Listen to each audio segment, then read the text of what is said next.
What's up, everybody? Welcome. We are back. We're a few minutes late. Y'all forgive us. The morning session ran a little long. We are here today, and today's topic is our Super 7 foods that you must have on your grocery list. Yep. So, top foods on your grocery list. We know that everybody is different. Everybody has different taste buds, but we do feel that there are certain foods that should be kind of like the staple, foundation of your diet because of the health benefits. So this is our Super 7. I guess we jump straight into it. Yeah, Let's start with number one. Water. We spoke about water last week with the Lunch and Learn regarding adequate water intake and all of the benefits. It's just one of the things that our body cannot go without because our body is comprised majority of water. So why do we want you to buy water? Well, I'm not going to say we want you to, but why do we buy water? I guess I would say. So Convenience, right? So we talked a little bit last week about bottled water and tap water. Is it safe? All those other things, but we're true advocates that people consume more water when it's convenient for them to do so. What does that mean? If you have a water bottle in your hand and you're carrying it with you, you are more likely to drink that water. So we recommend having bottled water for that reason alone. It really is not about tap water not being safe, but buy water. That should be on your grocery list. And if you want to really be aggressive, buy the gallons and carry that with you. So number one is water, right? Number two is going to be beans and lentils. Beans and lentils. So you know the old saying, beans are good for your heart. You eat too much, they'll make you fart, right? So that is true. But beans and lentils are staples. Now there's so many different beans out there. You got black beans, you got red beans, you got lima beans, you got pinto beans, you got all of these beans all over the place. So pick your favorite and just make sure that you're consuming them. But we do have three that we feel should be at the top of that list, and lentils being the first one. Doc, you make lentils a lot, so yes. Talk to me a little bit about lentils. Lentils are very convenient. They're high in fiber, high in protein. You can sneak into just about any meal. You can put them in a salad. We make tacos with ours. Put them in a stew, or just have beans and rice, and you get your daily serving of beans with just the lentil consumption. And then we also have red beans. Red beans, yeah, I like red beans. I like black beans, those top three, though, the top three. And then the second one on that top three is chickpeas. And I didn't think I liked chickpeas. I don't like hummus, and it's crazy. I can eat the whole chickpea, but hummus is something about, I don't know, they put some extra in there that make it feel like dirt. But chickpeas are number two. Because they have so much protein, have so many minerals and vitamins in them that it's going to make them a bean that you really want to find a way to consume, right? Now we also have kidney beans. You like kidney beans? Kidney, red beans. Yeah.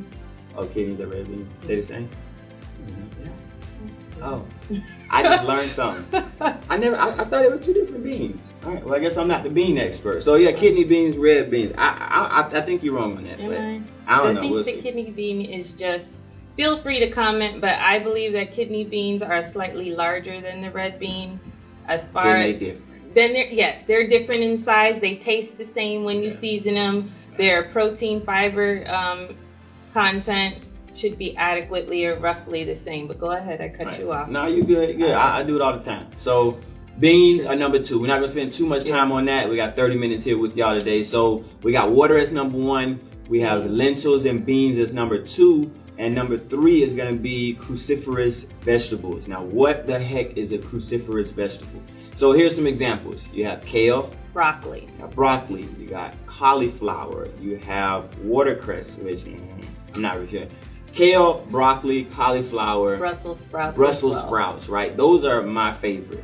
And you cook them real well. I got to give you kudos to that. Thank you. So why are those good? Well, they have so many different health benefits. There's been a lot of studies that have been done that shows how they're very good for high blood pressure, heart disease, cholesterol. Your gut. When you think of the cruciferous vegetables, and most of the things that are on this list, think of chronic illnesses like cancer, diabetes, high blood pressure, high cholesterol, all of those things. Inflammatory. Exactly. So cruciferous vegetables. So when you think of that, think of broccoli, think of kale, think of cauliflower, and think of Brussels sprouts. There's a list that goes on and on for each food type, so go look them up. Find ones that you like, because the most healthy one, or the most beneficial, I'll say, is the one that you're going to consume the most of. So it's important that you do find one that you like a lot. So we got water, beans, cruciferous vegetables, and other number 4, veggies. Other veggies. So what are some of the other veggies? Mushrooms. Mushrooms are something that we consume just about every other day in our household. They're big with B vitamins. They're loaded with B vitamins. We like shiitake mushrooms. What else? Oh, you know what I left off? On the cruciferous vegetables. What is that?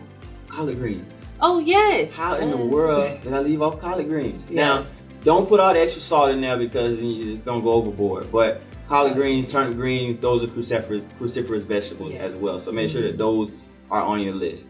So number 5 is going to be berries. Now, there are some berries that are actually not truly berries. We call them blackberries, but according to the biology of them, it's actually not a berry. But I'm not going to be a nerd and tell you all of that. So when you think of berries, think of strawberries, think of blueberries, think of blackberries, think of goji berries. What else? What other kind of berries? All those berries. I mean, you said raspberries, no? I didn't say raspberries. Raspberries are one of our girls' favorites. One thing, even though all of this produce, especially berries, they can go bad pretty fast because they're fresh and they're meant to spoil. We tend to freeze ours so that they last longer, and then Doc puts them in our morning smoothies. Always got to have them in a smoothie. So why are berries important? What are healthy about them? Well, the biggest thing about berries, and berries are actually considered to be the most healthy fruit that there is. Out of all of the fruits, berries are going to be at the top. Why? Because they are loaded with antioxidants, right? And without going into a science lesson, antioxidants are basically your body's natural defense to fight off oxidation and inflammation. So how does it do that? Well, basically it protects our cells. So quick example, if you cut an apple and if you leave it on the counter, it's going to turn what? Brown, right? And that's oxidation.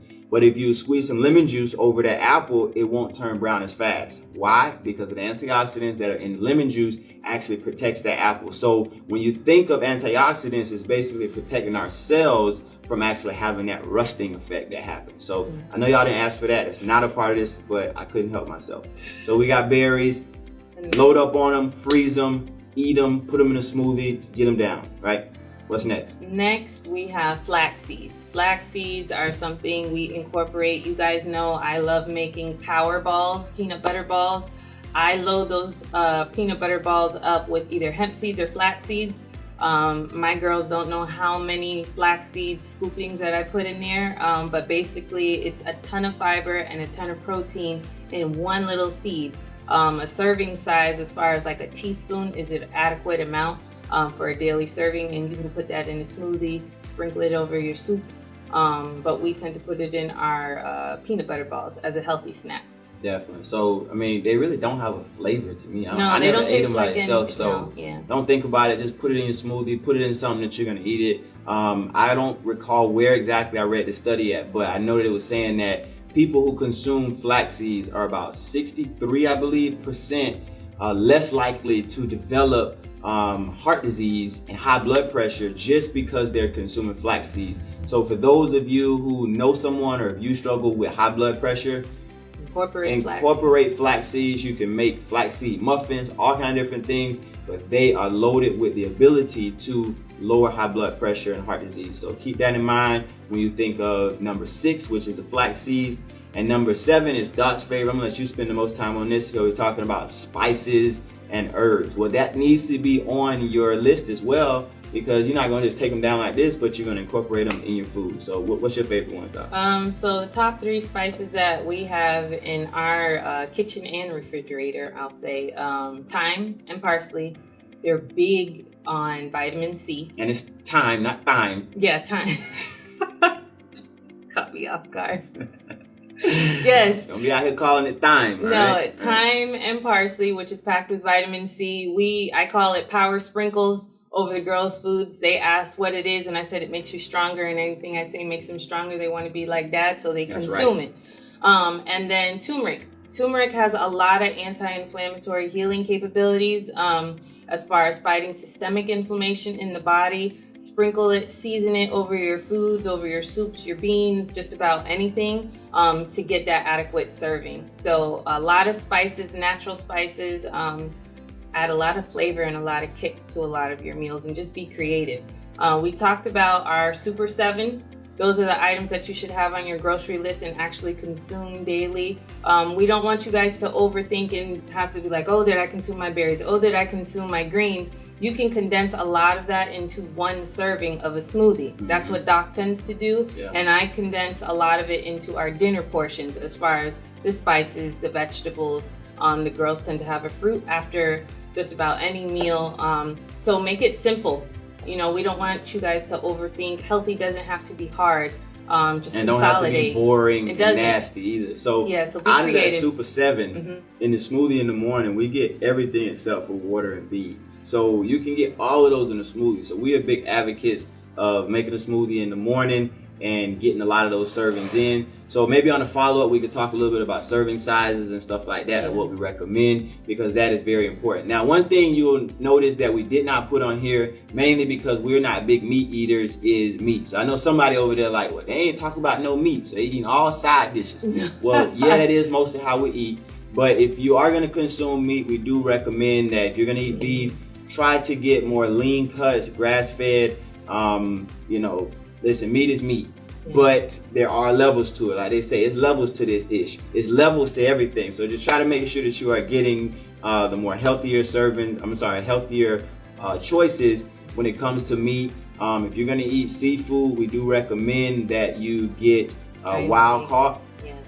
Why is that? Because if you look at some of these fish farms, it will make you throw up. It truly will. I do recommend that you do not eat tilapia.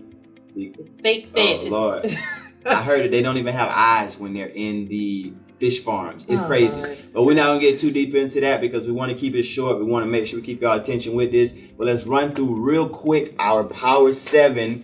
We have water at number 1. You have your beans. You have your lentils. And at number 3 is cruciferous vegetables, which is the broccoli, cauliflower, collard greens, Brussels sprouts. Then we have our veggies. Other veggies is number 4, so put them in there. Mushrooms, tomatoes, cucumbers, carrots, all of those peas. At number 5, we have berries. Get all your berries in there. Blueberries, raspberries, strawberries. Get them in there. At number 6, we have our flax seeds. Flax seeds. Sneak them in your food. Sneak them in your smoothies. Make muffins. They're going to help with your blood pressure. And at number 7 is spices and our herbs, not herbs. Not herbs. Don't say herbs. And don't say thyme. It's thyme. You got thyme. We got turmeric. And what was the other one you had? Parsley. So add those to your grocery list, and you should be good to go to get an adequate serving of what your body truly needs for fuel for the day. Definitely. So we know that our food is our medicine. So what you put in your body is going to determine how your body functions or whether or not you develop or maintain chronic illnesses. So we want to make sure we're giving y'all some tips on how to be healthier, and that is what we call helping you get renewed. That's all we got for today. You got any closing remarks? Just hope you guys enjoyed this Lunch and Learn. Tune in next week for our Lunch and Learn at 1:15 on Wednesday. That's right. Every Wednesday, y'all check us here. Y'all make it a great day and get renewed. Bye.